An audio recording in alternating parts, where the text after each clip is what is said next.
ওয়াবারাকাতুহু। আমার নাম তাকদীর আলম কুবরাহাম।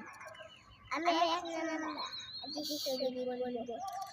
এক নাম্বার হাদিস শরীফ আকলিস দীনাকা ইয়াফিকাল আমাল হাদিস শরীফে অর্থ তোমার ঈমানকে খাঁটি করো, আল্লাহ এবং ইবাদতের জন্য যথেষ্ট হইবে।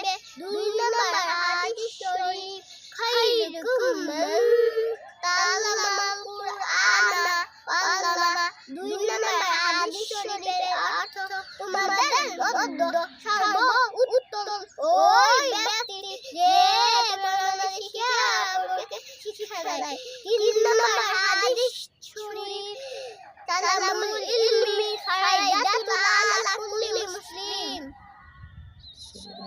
হাদিস শরীফের অর্থ দিনের ইলম পড়া প্রত্যেক মুসলমানের জন্য উপর ফরজ।